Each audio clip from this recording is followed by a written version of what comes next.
Hello student, welcome to I science. आज का जो मैं क्वेश्चन आपके लाया हूँ बाइनोमियल थ्योरम का क्वेश्चन है 2024 का। लोग देख के शायद डर जाएंगे, लेकिन देखिए इसको मैं कैसे ब्रेकअप करता हूँ छोटे छोटे पार्ट्स में, और फिर पता चलेगा कि बड़ा इजी क्वेश्चन है। ठीक है, स्टार्ट करने से पहले बता दूं कि मेरा वीडियो दो पार्ट में होता है। पहला पार्ट में पीवाईक्यू सॉल्व करता हूँ, दूसरे पार्ट में मैं छोटा सा गाइडेंस देता हूँ, जिससे कि आपका एक अच्छा स्कोर आ सके आपके एंट्रेंस एग्जाम में, तो उसको भी जरूर देखिएगा। ठीक है, चलिए स्टार्ट करता हूँ मैं क्वेश्चन सॉल्व करने को। आपको बोला है the coefficient of x raise to 70 इस पूरे एक्सप्रेशन में, इधर भी x रेज़ टू 70 का कोएफिशिएंट, सेकंड टर्म में भी, ऐसे हर एक टर्म में x रेज़ टू 70 आने वाला है हर जगह, उसका जो कोएफिशिएंट है उसको जब प्लस करेंगे तो ये आंसर आएगा, ऐसा बोल रहे हैं। अब ये आंसर आएगा तो पूछा है कि क्या पॉसिबल वैल्यू है p और q को ऐड करके, क्या पॉसिबल आंसर आ सकता है।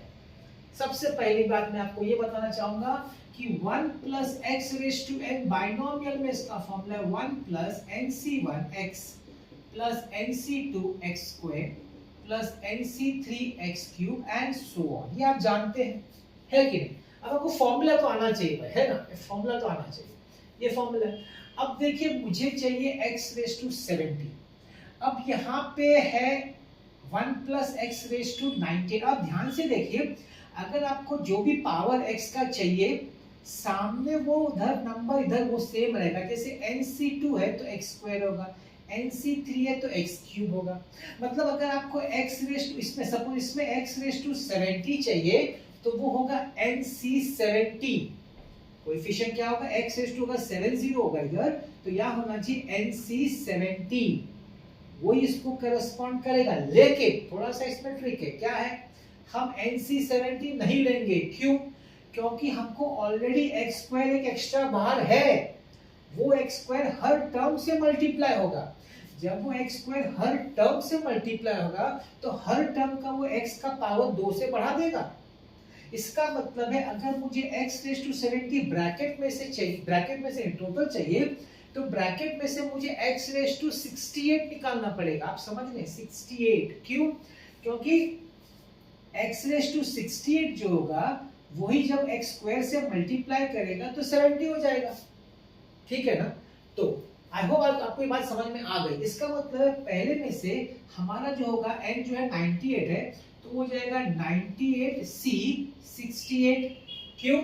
क्योंकि 68 होगा, कोई x रेज़ टू 68 होगा और उसका 2 करेंगे तो 70 हो जाएगा। दूसरे का कोएफिशिएंट क्या होगा, 97c। अब इसका क्यूब है तो एक कम हो जाएगा, इधर एक कम हो जाएगा, 67 हो जाएगा। आप लोग समझ रहे हैं, बस ऐसे एक सीक्वेंस बनता जाएगा। Plus 96c 66 plus dot dot dot dot.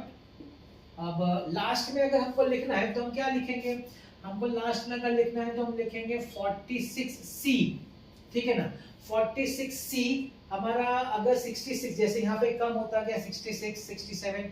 अब आप डिफरेंस देखिए, हर एक के बीच में डिफरेंस 30 का है, तो बिना सोचे भी आप लिख सकते हैं 30, बिना सोचे भी लिख सकते हैं। मगर आप देख सकते हैं 30 प्लस 54, तो भाई नॉट 30 यहाँ का आएगा डिफरेंस, तो वो तो मैंने डिफरेंस लिखा है 946 माइनस, जैसे यहाँ पे डिफरेंस आता है तो 30 हम लोग लिख सकते हैं। हाँ, 46 माइनस 30, सॉरी 46 माइनस 30 16 है। 16 को अगर आप 54 से ऐड करेंगे तो आपका टोटल कितना हो जाएगा, आपका टोटल ही हो जाएगा 70 हो जाएगा।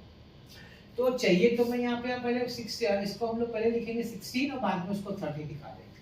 तो ये आपका बेसिकली आप देखें ना, तो ये आपका टर्म्स हो गया। These are your basic terms। ठीक है, मैंने एक्चुअली पहले से वो कंसेप्ट बता, मैंने एक्चुअली वो डिफरेंस डायरेक्टली लिख दिया था। चलो बाद में नेक्स्ट स्टेप में लिखूंगा। अब नेक्स्ट स्टेप में आप देखिए ध्यान से, हर एक के बीच में n और r के बीच में डिफरेंस 30 30 का है। 30 30 का है तो आप इसको लिख सकते हैं 98c30, आप इसको लिख सकते हैं 97c30, आप इसको से 96c30 30 प्लस 46 उसके पहले चाहिए तो लिख दीजिए 45c30 46c30। माइनस करने का ना, ये प्रॉपर्टी पता है ना, प्रॉपर्टी अगर आपको नहीं पता है, NCR is equal to NCN minus R। ये मैं उन सब बच्चों के लिए बोलता हूँ जिनका बेसिक्स भी थोड़ा सा वीक, जो उनको जेईई मेंस डिफिकल्ट लगता है, उनके लिए भी मैं बता रहा हूँ। ये प्रॉपर्टी है, बस ये प्रॉपर्टी यूज करो तो आपको सब 30 आ जाए। ठीक है, अब मैं क्या करता हूँ, स्मॉलर को पहले लिखता हूँ। ये शायद मैंने गलत लिख दिया, ये 47 होना चाहिए, 47। ओके, अब हम लोग स्मॉलर को पहले लिखते हैं।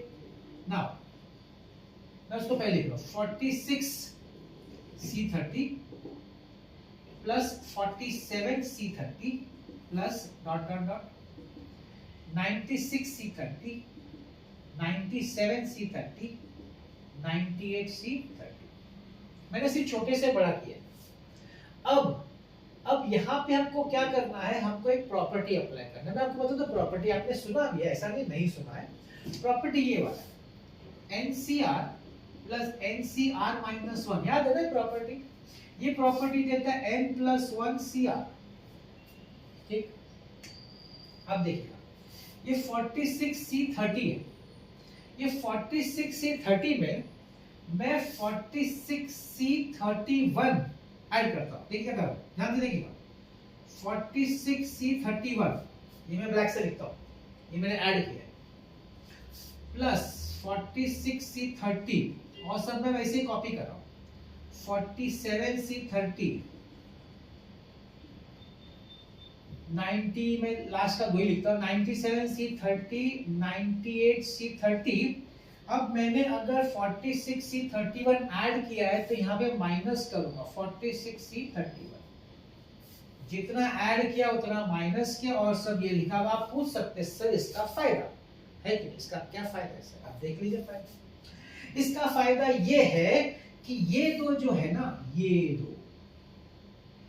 दोनों पे आप ये फॉर्मूला अप्लाई कर सकते हैं। n एक का डिफरेंस देखिए, r और r-1, तो इसका क्या देता है n+1, तो ये मिला के देगा आपको 47C31। आगे कॉपी करिए।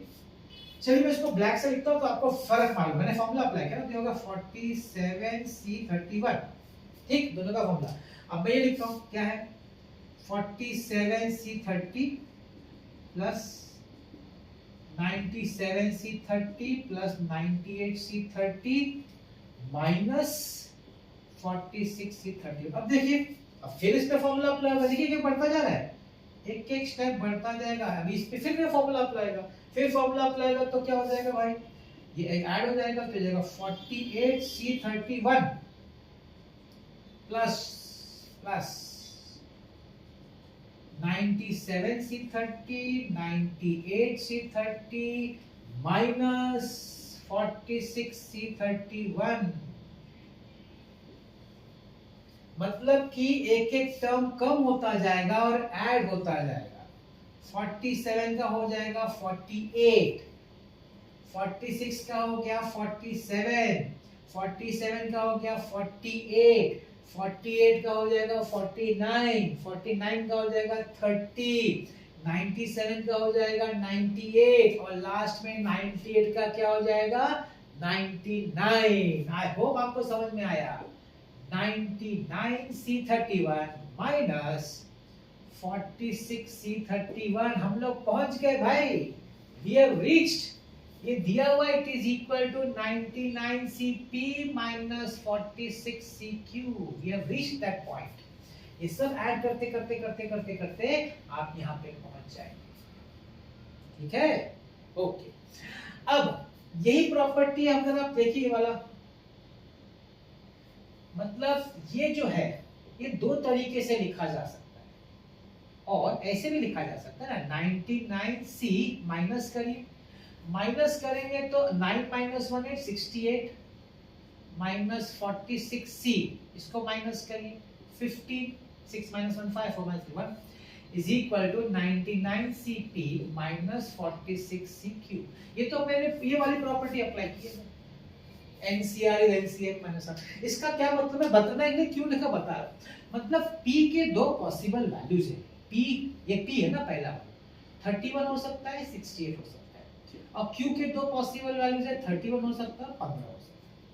ठीक, अब इसको क्या बोला लोगे, possible value of P plus Q। अभी आपको P प्लस Q अगर करना है तो क्या क्या हो सकता है? आपका हो सकता है 31 प्लस 31, या फिर 31 प्लस 31, या फिर 31 प्लस 50, या फिर 31 प्लस 68। मतलब पहले मैं P लिखता हूँ, चलो P लिखता हूँ 68 प्लस 31, या फिर 68 प्लस 50। ऐसे आपके पास 4 पॉसिबल प्लस हो सकते हैं, 31 प्लस 31, 31 प्लस 15, 68 प्लस 31, 68 प्लस 15। अभी 4 में से आपको देखना है मेरा कौन सा ऑप्शन मैच करता है ना? कौन सा ऑप्शन, चलो देखते हैं। 31 plus 31 is 62. We don't have 62. Just miss हो गया 61.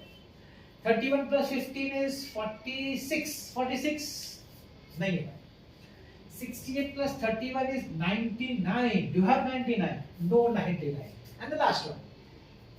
783. Do you have 83? Yes, I have got 83. I have got 83. And that's how you get 83. I hope आपको समझ में आया। थोड़ा सा इसमें है ट्रिक, मैं मानता हूँ, लेकिन ब्रेकअप करके मैंने आपको एक एक स्टेप समझाया, स्टेप वाइज। अगर आपको समझ में आ गया तो फिर है, हो जाएगा सब। देखिए बेसिकली मेरा क्या कहना है मालूम है, हमको डिफिकल्ट लगता होगा, लेकिन अगर मेरा कंसेप्ट पे जाता है, देखिए आपको ये फॉर्मूला एनसीआर वाला, ये वाला फॉर्मूला अगर ये आपको मालूम है और ये आपको अगर समझ में आता है कि भाई एक स्क्वायर बाहर है तो 70 के लिए मुझे 68 लगेगा, या क्यूब बाहर तो 70 के लिए 67 लगेगा, ये सब छोटी छोटी चीजें अगर हमको थोड़ा सा मालूम हो ना तो फिर सम डिफिकल्ट बिल्कुल नहीं लगता है ना। तो इसी के आगे बढ़ते हुए मैं आपको इस जो भी ये बताने वाला हूँ, गाइडेंस जो देने वाला हूँ, उसी का गाइडेंस है कि किस तरीके से आप ऐसा क्या करें कि आपको चीजें इजी लग जाए एंट्रेंस एग्जाम। तो सबसे पहले आपको दिमाग में ये रखना है कि भाई एंट्रेंस का प्रिपरेशन एक 5 डे का टेस्ट मैच है, न कि 5 घंटे का T20। सबसे पहले ये दिमाग में एकदम क्लियर होना चाहिए। क्यों? क्योंकि इसमें टाइम जाएगा, प्रैक्टिस करना पड़ता है, लंबा टाइम, पेशेंस, परसिस्टेंस, ये सब क्वालिटी लगता है। 10 दिन, 15 दिन, महीना, 2 महीने में ये चीज़ नहीं हो सकती, वेरी डिफिकल्ट। अच्छा, इसके साथ आप क्या क्या कर सकते हैं, मेरा बेसिकली 4 चीज़ें हैं जो मैं आपको एडवाइस दूंगा आपको करने के लिए। पहला जो है, फॉर्मूला बुक खुद के हाथों से लिखिए। फॉर्मूला बुक मिलता है मार्केट में यार, चलेगा, वो उससे फायदा नहीं होगा जितना आप खुद लिखेंगे। जैसे जैसे टीचर आपको पढ़ाए फॉर्मूला बनाते जाइए, बुक का हेल्प लीजिए किसी का बुक का, लेकिन खुद लिखिए, समझिए क्या लिख रहे हैं, अच्छी तरह लिखिए, डिटेल में लिखिए, टीचर को दिखाइए, कुछ करेक्शन तो वो भी करिए, लेकिन करिए और फिर रोज रीड करिए, रोज अपडेट करते रहिए, रोज जितना क्यूमुलेट, पहले का भी रीड करने का, अभी का भी, सब रोज रीड करने का। एक टाइम कर देंगे तो ज़्यादा करेंगे तो भी अच्छा है, जैसे सोने से पहले कर दिया, ट्रैवलिंग में कर दिया, फ्री टाइम में कर, जस्ट रीड, लर्निंग नहीं। मैं आपको गारंटी देता हूँ, सिर्फ फॉर्मूला से आपका 50% मार्क्स कंफर्म हो गया एंट्रेंस में। 50%, यू नो क्यों? क्योंकि 50% ऐसे क्वेश्चंस होते हैं सिर्फ फॉर्मूला अप्लाई करना है, कुछ नहीं करना है, सिर्फ फॉर्मूला। आपने अगर एक भी एमसीक्यू सॉल्व नहीं किया है, सिर्फ फॉर्मूला बुक आपके बैठ गया ना दिमाग में, आपका 50% क्वेश्चन सॉल्व हो गया भाई। आप समझते हैं इसका मतलब क्या है? आपका रैंक, आपका परसेंटाइल बिना कोई सॉल्व किए आप पहुंच जाएंगे अराउंड 90%। आप नहीं मानते, आप विश्वास नहीं करें, 90 के ऊपर, मतलब और ज्यादा ही होगा। मतलब ये मैं मैथ्स का बोल रहा हूँ, मतलब मैथ्स का 95 क्रॉस हो जाएगा। आप दूसरा सब्जेक्ट का करेंगे तो उसमें भी होएगा। अच्छा, दूसरा क्या करने का, तो अच्छा रेफरेंस बुक लेने का। तो अच्छा रेफरेंस बुक लेने का फायदा क्या होगा कि आपको प्रैक्टिस करने को अच्छा सा मिलेगा, अच्छे वैरायटी ऑफ क्वेश्चन मिलेगा, मगर ये खुद करने का, टीचर के लिए रुकने का नहीं, टीचर्स के भरोसे रहने का, खुद करने का। क्योंकि मेरा मानना है टीचर का काम है कंसेप्ट सिखाना, फंडामेंटल प्रॉपर्टीज बताना, डेप्थ में समझाना कंसेप्ट को और अच्छी तरह दिमाग में बैठा देना, भाई उतना टीचर काम है। सॉल्व करना एमसीक्यू आपका काम है। क्यों? क्योंकि एमसीक्यू में क्या है ना, एमसीक्यू क्या है, जो मैंने सीखा उसको अप्लाई करना है। अप्लाई करने के लिए स्किल लगता है। स्किल कौन सिखाएगा? कोई नहीं, खुद का होता है। और स्किल है ना, प्रैक्टिस से बनता है। ऐसा कोई स्किल आपको सिखा नहीं सकता, वो प्रैक्टिस करेंगे ना तो वो डेवलप होता है। Skill has to be develop by practice, वो करिएगा। इसलिए उसका 5 दिन का टेस्ट में कम टाइम, ज़्यादा टाइम, मतलब अपने तुरंत हो जाएगा नहीं, 5 दिन मतलब लंबा जाएगा। करते रहेगा, फ्रस्ट्रेट नहीं होने का, डाउट हो टीचर के पास जाने का, नहीं आ रहा तो एनालाइज कर, मुझे क्यों नहीं आया, कहाँ मेरे से गलती हो गई, नेक्स्ट टाइम वो चीज़ नहीं हो। मगर नेक्स्ट टाइम होगी गलती तो टेंशन नहीं लेने का, फिर से समझने का क्यों गलती, करते रहने का। पता है एक टाइम ऐसा आएगा जब आप ओरल सॉल्व करेंगे, आएगा, ये अनलॉक हो जाता है, करते करते नहीं अनलॉक हो जाएगा, क्लियर हो जाएगा, आपका स्किल डेवलप हो जाएगा, आप ओरली सॉल्व करेंगे। मैं आपको देता हूँ ना एश्योरेंस, ये है। और तीसरा क्या कर सकते हैं आप, पीवाईक्यू देखिए, पीवाईक्यू से ट्रेंड पता चलता है। और मैं पीवाईक्यू देखेंगे ना, मेरे प्लेलिस्ट में, मेरे पास प्लेलिस्ट में पीवाईक्यू सीटी का है, नीट का है, जेडब्ल्यू का है, एडवांस का है, सब है। आप देखिए तो आपको देखने से क्या होता है, कंसेप्ट और स्ट्रांग हो जाएगा आपका। और देखने से बाद में क्वेश्चन देखा ना, पॉज करके आप खुद सोचिए, आप सॉल्व कर सकते हैं क्या फॉर्मूला, फिर बाद में देख लीजिए और आपका क्लियर हो जाएगा, कंसेप्ट स्ट्रांग हो जाता है उससे। और चौथा सबसे इंपॉर्टेंट टेस्ट देना चाहिए। टेस्ट तो हफ्ते में 2 टेस्ट देंगे तो बहुत अच्छा है। एक तो पीसीएम जो आपने उस वीक में प्रैक्टिस किया हुआ है पीसीएम का, और एक पीसीएम होना चाहिए क्यूमुलेटिव स्टार्टिंग से अभी तक का, उसका एक टेस्ट, 2 टेस्ट दीजिए आप हफ्ते में। ये 4 चीज़ करिए, बस आप देखिए आपका, आप विश्वास नहीं करेंगे आपका क्या परसेंटाइल है। मैं कुछ नहीं बोलना चाहता, आपका जो भी लेवल है ना वो लेवल से आगे निकल जाएगा, और बहुत आगे निकलेगा, बहुत आगे। मगर फिर वापस लास्ट में वापस वही याद आ जाऊंगा, ये 5 डे का टेस्ट मैच है, न कि 5 घंटे का T20। इसमें टाइम लगेगा, टाइम दीजिए, पेशेंस रखिए और लगे रहिए, बस इतना ही करिए और देखिए आपका क्या स्कोर है। ठीक है ना, बस ऐसी वीडियोस में आपके ला रहा हूँ, देखते रहेगा। आज का वीडियो देखने के लिए बहुत बहुत